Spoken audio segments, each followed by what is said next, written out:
Hi folks, I'm John Wooden and this is my friend Steve McLeod and welcome to This Sonic Obsession.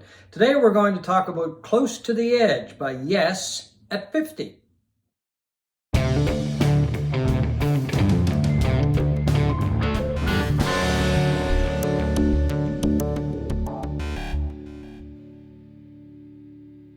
Close to the Edge, 50 Years Old by Yes.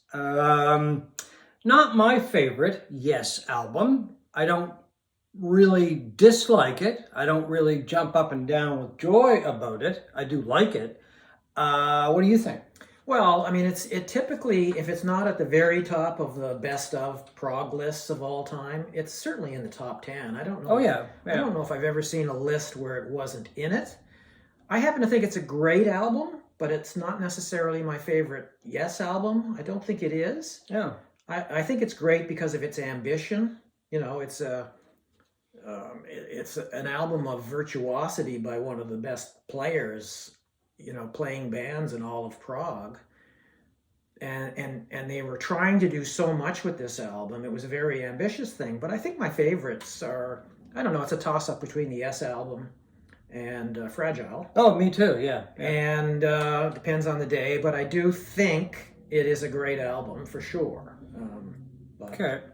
That's my take on it. Yeah, I mean, it's a really good album. As I said, I like the album. I think Fragile is a great album. It is overall, I think my favorite Yes album because the Yes album itself I really like as well. Yeah, I think that too is a great album. That was the first album of theirs that I'd ever heard. But not the second one, but Fragile, they got just a little bit more experimental, a little bit more proggy, if I can say that.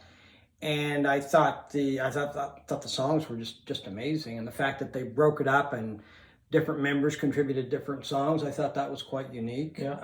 And I mean, Roundabout is just. Come on, we're talking about Close to the Edge. I know, but we're setting it up. Okay. Anyway, I just want to say that overall, Fragile would probably be my favorite. A close second would be the Yes album.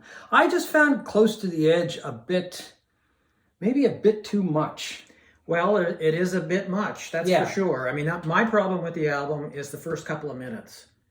I find it begins with, the sounds of birds chirping and rainfall in the forest or wherever it is.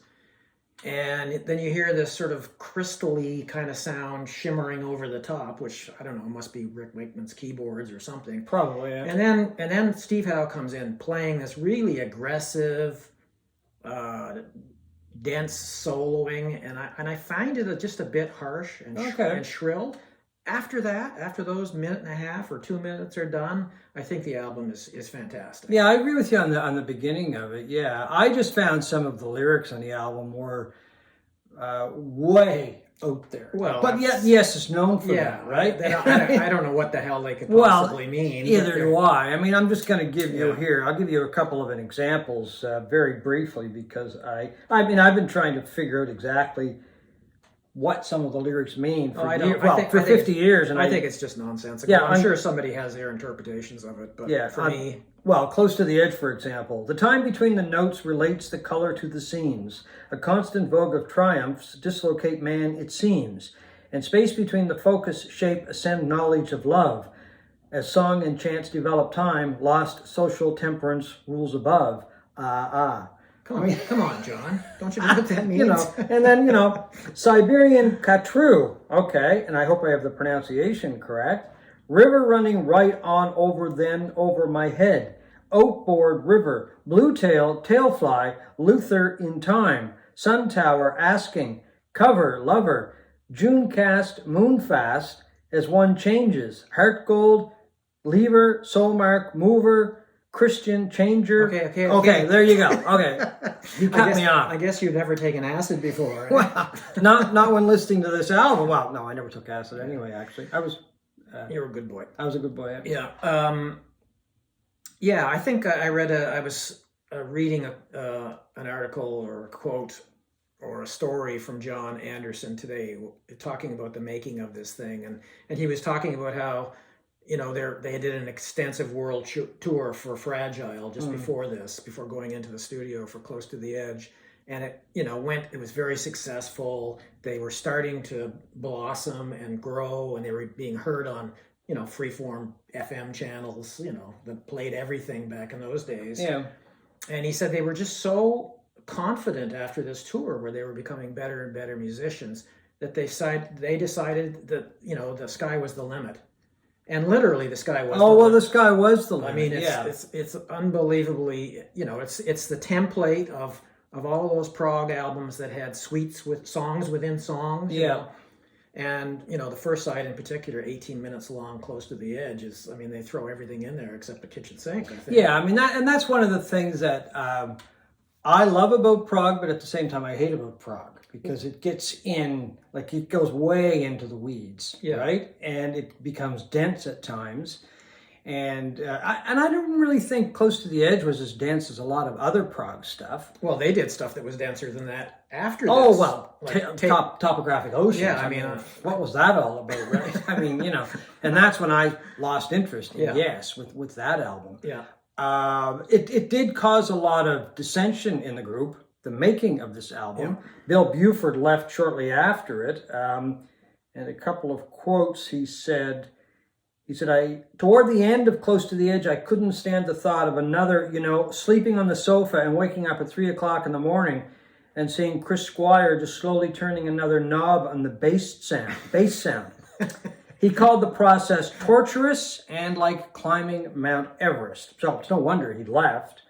But in the end, he told Uncut Magazine that it turned out really well. It was an excellent album. How it got to be so was simply a miracle. So even he had, differing opinions of it when he was making it, and then later on, of course, when it was completed. Well, Anderson was saying they went into the studio without demos or anything, or any real idea of what they were going to do, except that they really had ambitious plans for this thing. They were interested in longer songs, and they sure as hell got that. But what they were doing was experimenting in the studios, and then piecing all these different pieces together into, in the case of Close to the Edge, into one song. And the pieces were so elaborate, and the playing becoming so sophisticated that they would actually record their rehearsals. After they were finished the album and they were rehearsing for their world tour, they were recording those sessions. Because the music was so complicated, they would have to have something to refer back to while they were learning the pieces. Yeah. How Alan White ever went on tour with these guys, and he played, because Bruford dropped out, and Alan White had one full rehearsal with the band before they went on tour, and they did 95 dates or something. Yeah, and a lot of that material ended up on the Yes Songs album. Yeah, the live from the live tour. Yeah, Alan White was a really good drummer. Really, up to that point, I'd only ever heard of him playing with John Lennon, Plastic Ono Band. And he was that's right. Plucked, I guess, I don't want to say out of nowhere. They were obviously aware of him to replace Bruford. Yeah, we should say, I guess, that this was released on September 13th, 1972 on Atlantic Records. So it's coming up next week is the 50th anniversary. Produced by Eddie Offord, who did most of their classic Yes albums from the early 70s. And he did some stuff with Emerson, Lake and Palmer. Yeah, Are You Ready, right. Eddie? Yeah. That was all about from Tarkus. It was about Eddie Offord. It was the last album to feature the classic lineup of Bill Bruford, Jon Anderson, Steve Howe, Chris Squire, and Rick Wakeman. Yeah, and I think when Bruford left the band, they lost a very distinctive sound. Yeah. His drumming, to me, was just incredible. And he had a very distinctive sound. And his drum solos were incredible. And he was he loved jazz. Yeah. Played a lot of jazz. And then he followed up later on with a jazz career with Earthworks. But of course, he went to King Crimson after he left Yes. He started with King Crimson. So talk about dense. Yeah, as far as dance that music goes. is right. He had plenty of practice from Yes to get into that band, that's for sure. But he had a very distinctive sound, which was very evident, especially on Fragile and then on Close to the Edge. And I think they lost that when they in the albums afterward. It's kind of hard to explain what that sound is, but just a lot of energy, a lot of body to his work, and his sound was very dominant in the sound of Yes. As was Rick Wakeman's, Yes, like, exactly. There's a passage, one of the suites in Close to the Edge, the song, where he's playing this incredibly massive pipe organ, which they recorded at one of these churches in London. And literally, if you've got your stereo up loud, it shakes the foundation. Yeah, because it's incredible. Yeah, because when Wakeman left the band, I mean, that was another distinctive sound that they lost as well. There was one quote that I found very interesting about this, and it was from Ian MacDonald, about the album, I mean. Ian MacDonald, who also wrote a very good book about the Beatles called Revolution in the Head. In New Musical Express, he said about Close to the Edge, he thought the group were not just close to the edge, they've gone right over it. Though they played their goddamned guts out on the album, which he called an attempt to overwhelm us, which resulted in only unmemorable meaninglessness. But then he concluded, on every level but the ordinary aesthetic one, it's one of the most remarkable records pop has yet produced.